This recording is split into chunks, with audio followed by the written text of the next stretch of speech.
এখন জগন্নাথ কোথায় আছেন? মাসির বাড়ি। এই মাসির বাড়ির এই দর্শনের নাম কি? মাসির বাড়িতে যখন ভগবান থাকেন, মাসির বাড়িতে যে ভগবান অবস্থান করছেন, যে দর্শন দিচ্ছেন মাসির বাড়িতে, এই দর্শনের নাম কি? এক চমৎকার কথা আছে, মন দিয়ে শুনবে, খুব সুন্দর কথা আছে। এক সময় পুরীতে এক মহাত্মার আগমন হয়। এনার নাম হলো ইন্দ্রস্বামী। এই ইন্দ্রস্বামী তৈর্থিক পর্যটক ছিলেন। তৈর্থিক পর্যটক শব্দের অর্থ তীর্থে তীর্থে ভ্রমণ করতেন, বিভিন্ন তীর্থে তীর্থে ভ্রমণ করতেন। তার ইচ্ছা ছিল, আমি পুরী ধামে গিয়ে জগন্নাথ দেবের দর্শন করে আমি পুরী ধামেই আমার বাকি জীবন অতিবাহিত। যথারীতি ঘুরতে ঘুরতে এসছেন পুরী ধামে। পুরী ধামে এসে এক ছোট্ট কুটির করে পুরী ধামে বসবাস আরম্ভ করেছে। জগন্নাথ দেবের দৈনিক দর্শন করেন। আর হঠাৎ করে জগন্নাথ দেব 15 দিনের জ্বর লীলা করে তিনি মন্দিরের মধ্যে অবস্থান করতে আরম্ভ করেছে। আমরা সেই কথা শুনেছিলাম, মাধব দাসের কথা শুনেছিলাম। আর ব্রজভূমিতে রাধা কলঙ্কিনী শুনে গোবিন্দের যে জ্বর হয়েছিল সেই কথা আমরা শুনেছিলাম। এই যে 15 দিন, যাকে অনবসর কাল বলা হয়, এই সময় ইন্দ্রস্বামী আর ঠিক থাকতে পারেন। কেন? তিনি দৈনিক জগন্নাথ দেবের দর্শন করতেন, নিত্য দর্শন করতেন। মনে করো অভ্যাস, রুটিন মনে করো, আমাদের যেমন রুটিন থাকে সকালবেলা এটার পরে এই কাজটা করব, ইন্দ্রস্বামীর একটা দৈনন্দিন কার্যক্রমই হয়ে গিয়েছিল জগন্নাথ দেবকে দর্শন করা। আর ইন্দ্রস্বামী এত বড় মহাত্মা ছিলেন, তিনি দুভাবে দর্শন করতেন। দুভাবে কিভাবে? এক হলো শ্রী মন্দিরে রত্ন বেদির ওপরে ভগবানকে গিয়ে দর্শন করতেন। আর দ্বিতীয়, তিনি কুটিরে বসে যখন ধ্যান করতেন, সাধন ভজন করতেন, তার হৃদয় সিংহাসনের মধ্যেও তিনি জগন্নাথ দেবকে দর্শন করতেন। হৃদয়ের মধ্যে যে সিংহাসন ভগবানের জন্য পেতে রেখেছেন, সেখানেও জগন্নাথ দেবকে দর্শন করতেন। এখন 15 দিন তার মন আর ভালো লাগে না। চিন্তা করে কতদিনে 15 দিন কাটবে আর আমি গিয়ে আমার প্রভু জগন্নাথ দেবকে দর্শন করব। দেখতে দেখতে সেই অপেক্ষার অবসান হলো। 15 দিন কেটে গেল। আর 15 দিন কেটে আমার জগন্নাথ দেব রথে এসে বড় দাণ্ডে এসে উপস্থিত হবে, তার তোড়জোড় চলছে, আয়োজন চলছে। যখনই শুনেছে জগন্নাথ দেব দর্শন দিয়েছেন, ইন্দ্রস্বামী ছুটে এসেছেন মন্দিরে। মন্দিরে ছুটে এসেছেন দর্শন করবার জন্য, দর্শন করেছেন। দর্শন করে চিন্তা করছে কি ব্যাপার, সবাই এত তোড়জোড় কিসের করছে। তখন জিজ্ঞাসা করে জানতে পারে যে জগন্নাথ দেব নাকি রথে চড়ে মহারানী গুন্ডিচার বাড়িতে, মাসির বাড়িতে যাবেন। ইন্দ্রস্বামী চিন্তা করছে, না না, এটা হতে পারে না। কেন হতে পারে না? ইন্দ্রস্বামী তিনি শুনেছিলেন যে ভগবান নাকি এর আগে ইন্দ্রদুম্ন মহারাজকে কথা দিয়েছেন। কি কথা দিয়েছেন? যে রাজন, যদি কখনো মন্দির ভগ্ন হয়ে যায়, ভেঙেও যায়, তথাপি আমি তোমার এই স্থান ছেড়ে কখনো যাব না। মহাপ্রলয়ও যদি আসে, তথাপিও আমি তোমার এই স্থান ত্যাগ করব না। তাহলে ভগবান কি করে রথে চড়ে গুন্ডিচা মহারানীর বাড়িতে যেতে পারে? না না, জগন্নাথ দেব যাবেন না। এরা সবাই ব্যবস্থা করছে ঠিকই, কিন্তু ভগবান এই স্থান কখনো ত্যাগ করবেন। কিন্তু এই চিন্তা করছে দরজার পাশে দাঁড়িয়ে, সিংহ দরজার পাশে দাঁড়িয়ে এই চিন্তা করছে আর সবাইকে দেখছে। ভাবছে না না, ভগবান যেতে পারেন না। কিন্তু হঠাৎ করে দেখলেন যে সত্য সত্যই ভগবান রত্নবেদী থেকে নেমে আজকে বেরিয়ে এসে বড়দাণ্ডের ওপরে যে রথ রাখা আছে, সেই রথের ওপরে চড়ে বসেছেন, সে রথে উপবেশন করেছেন।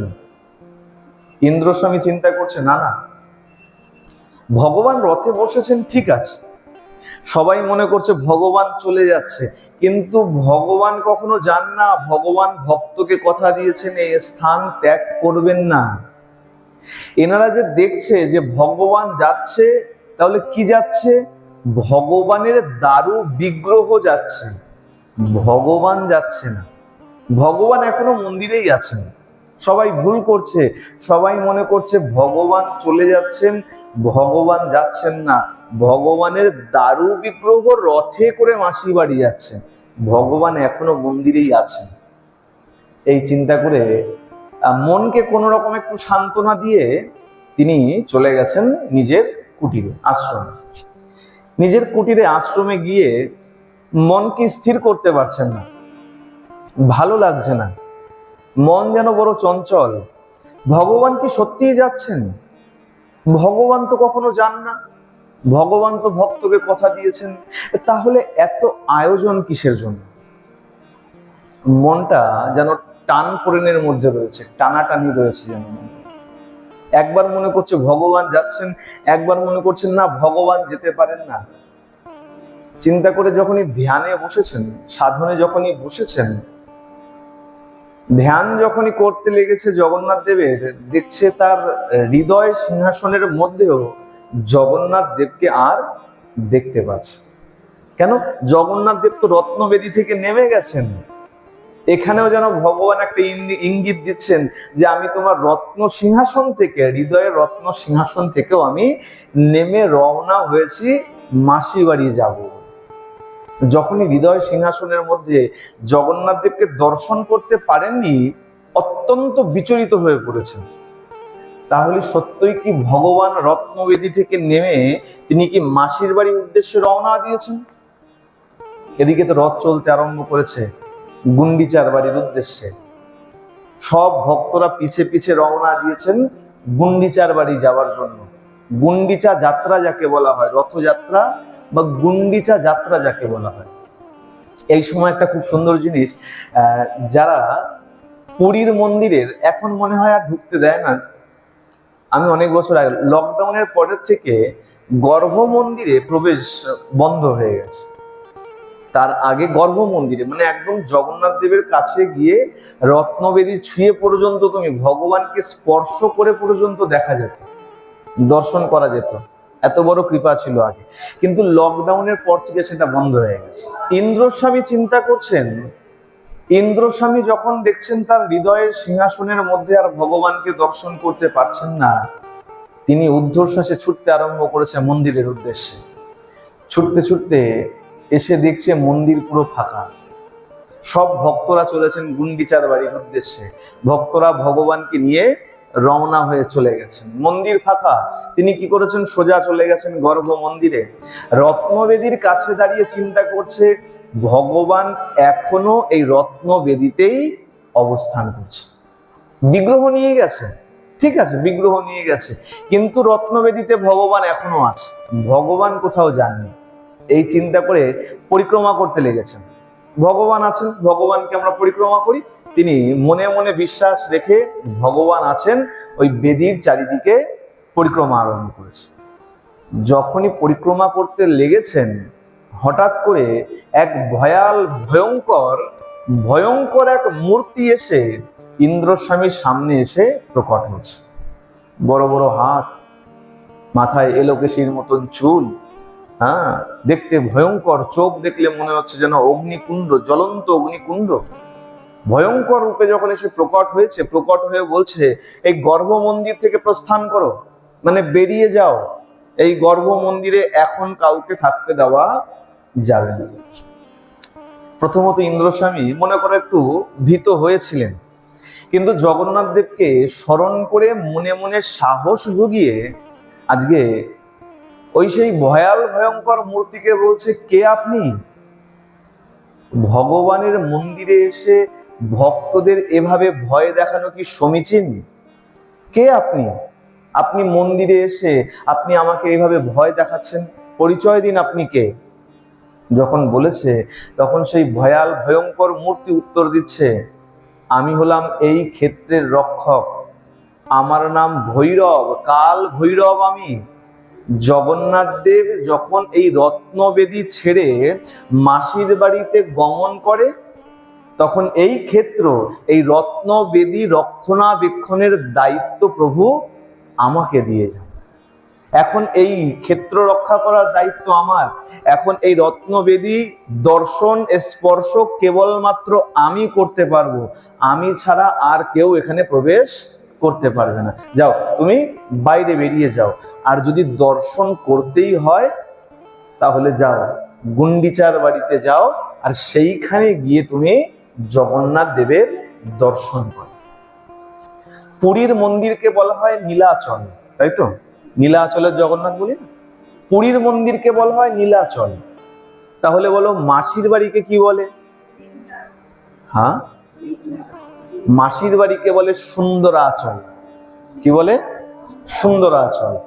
নীলাচল হচ্ছে পুরীর মন্দির, যাকে শ্রীমন্দির বলে। আচ্ছা, শ্রীমন্দির কেন বলে? মা লক্ষ্মী অবস্থান করেন, শ্রী শব্দের অর্থ লক্ষ্মী, মা লক্ষ্মীর মন্দির। তাই বলে না, এই রন্ধনশালায় সাধারণ কেউ রান্না করে না, মা লক্ষ্মী সাক্ষাৎ রন্ধন করেন। এই কারণেই তো দেখো না, বিজ্ঞান সব জায়গাতে মুখ খুলতে পারছে, পুরীর মন্দিরে গিয়ে কিন্তু আর মুখ খুলতে পারছে। কত অদ্ভুত মন্দির!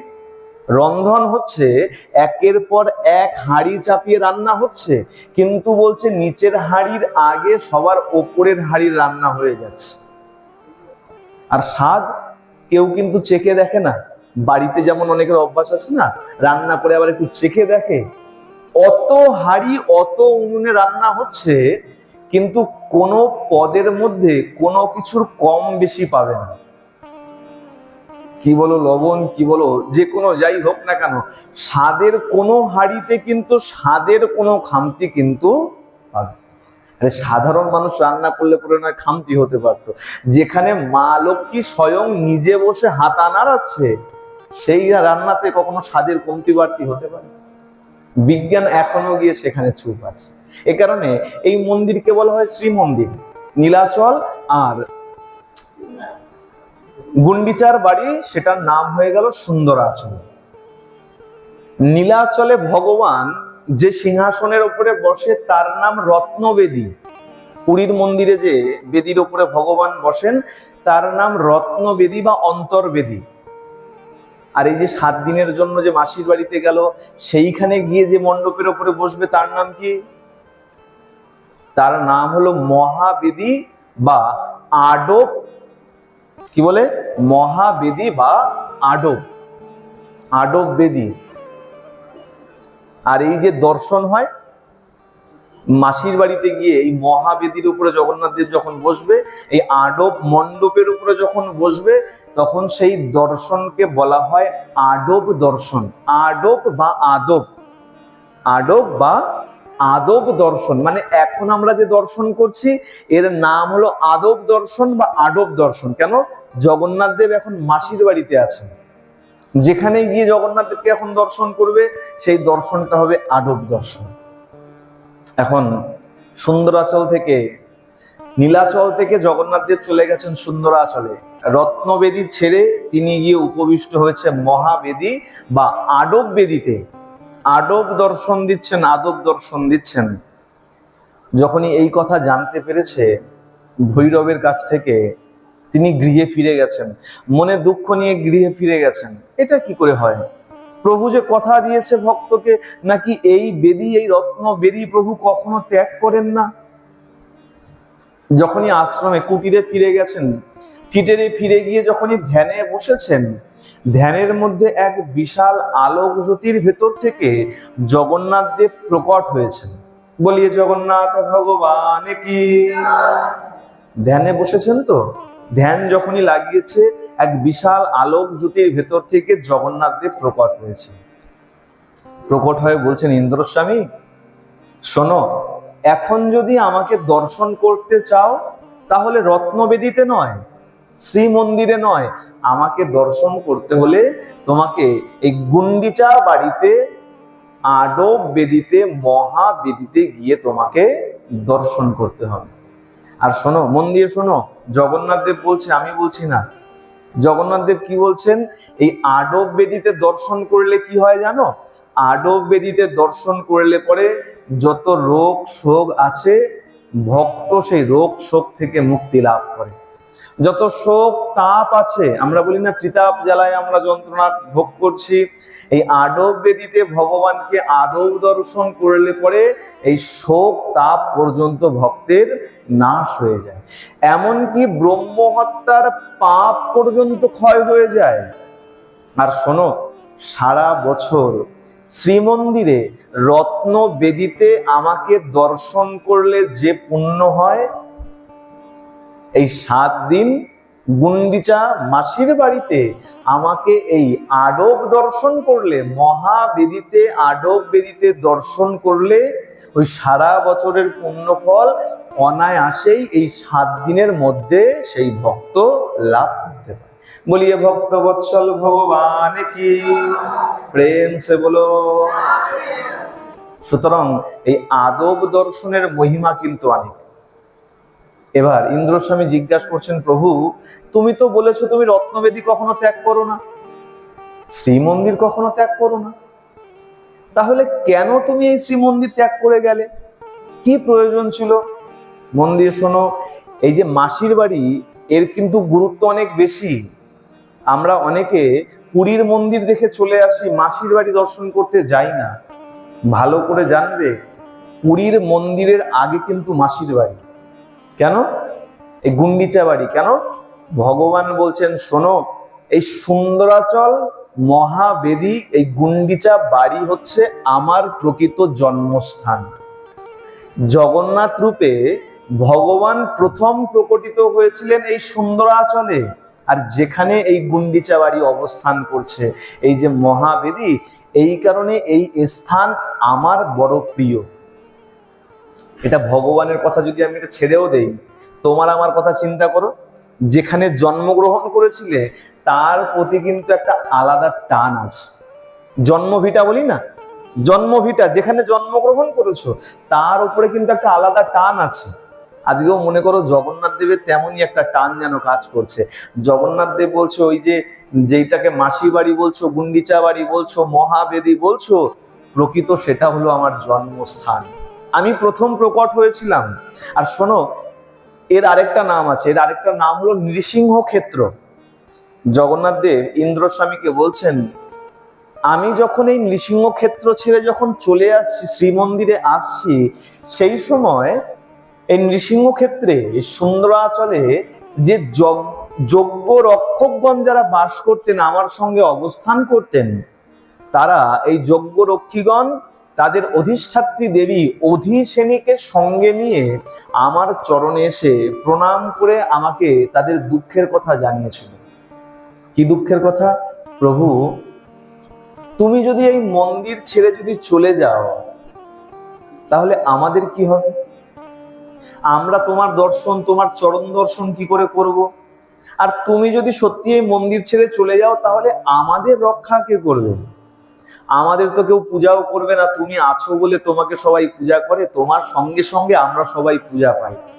আর তুমি যদি এই সুন্দরাচল ছেড়ে যদি নীলাচলে চলে যাও, তাহলে তো আমরাও পূজা পাবো না, আমাদের কেউ সমাদর করবে না, আমাদের রক্ষার কি হবে?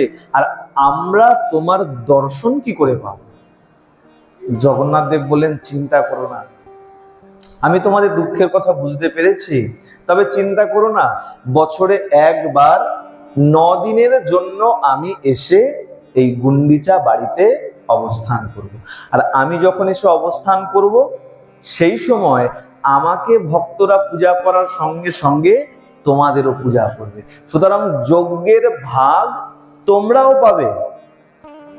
এই যে যজ্ঞ রক্ষীগণকে, অধিসেনী দেবীকে আমি যে কথা দিয়েছিলাম বছরে একবার আমি অবশ্যই এখানে আসব, আর যেহেতু এটা আমার প্রথম প্রকট স্থান, জন্মস্থান, তাই আমি নিত্য নিয়ম করে প্রতি বছর আমি এই মাসির বাড়ি যাত্রা, গুন্ডিচা যাত্রা বা রথযাত্রা করে থাকি।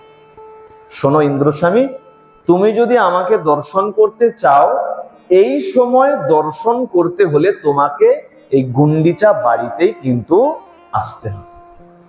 ভগবান যখন এই সমস্ত কিছু পরিষ্কার করে বললেন ইন্দ্রস্বামীকে, ইন্দ্রস্বামী যখন এই গুন্ডিচার মহিমা জানতে পারলেন, গুন্ডিচা বাড়ির মহিমা জানতে পারলেন, আডব দর্শনের মহিমা জানতে পারলেন, তখন তিনি কি করলেন? পরের দিন সকাল হতেই তিনি চললেন গুন্ডিচার বাড়িতে ওই আডব বেদিতে জগন্নাথ দেবের আডব দর্শন করবার জন্য। ইন্দ্রস্বামী আসলেন, মাসির বাড়িতে এসে, গুন্ডিচার বাড়িতে এসে আডব বেদিতে, মহাবেদিতে জগন্নাথ দেবকে দর্শন করলেন। আর এই আডব দর্শনের এই মহিমা জেনে ইন্দ্রস্বামী আর নীলাচলে ফিরে যান। তিনি কি করলেন? এই গুন্ডিচার বাড়ির পাশেই, মাসির বাড়ির পাশেই তিনি নিজের একটা ছোট্ট আশ্রম সেখানে নির্মাণ করলেন। এখনো গেলে পরে দেখবে মাসির বাড়ির পাশে এখনো ইন্দ্রস্বামী মঠ এখনো সেখানে অবস্থান করছে। এই যে ইন্দ্রস্বামী চলে গিয়েছিলেন নীলাচল ছেড়ে সুন্দরাচলে, গুন্ডিচা বাড়িতে আডব বেদিতে আডব দর্শন করবার জন্য, আর তিনি গিয়ে সেইখানে যে আশ্রম করেছিলেন সেই আশ্রম এখনো ইন্দ্রস্বামী মঠ বলে পরিচিত। এখনো গেলে পরে গুন্ডিচা বাড়ির পাশে তোমরা সেই ইন্দ্রস্বামী মঠ এখনো দর্শন করতে। সুতরাং মাসির বাড়িতে এই যে দর্শন, মহাবেদিতে জগন্নাথ দেবের দর্শন, আডব দর্শন, এর মহিমা অনেক বেশি। আর এই দর্শন করলে সাক্ষাৎ জগন্নাথ দেব বললেন ব্রহ্মহত্যার পাপ পর্যন্ত নাশ হয়ে যায়, রোগ শোক জরা ব্যাধি থেকে ভক্ত নিষ্কৃতি পায়। তাই আডব বেদিতে দর্শন অনেক মহিমাপূর্ণ। চেষ্টা করবে এই যে কটা দিন আছে আর সে কটা দিন, দিনে অন্তত একবার হলেও আডব দর্শন অবশ্যই করবে। বলিয়ে ভক্ত বৎসল ভগবান কি, জগন্নাথ ভগবান কি, বলভদ্র ভগবান কি, সুভদ্রা মহারানী কি, সুদর্শন চক্র কি, প্রেম সে বলো। এভাবে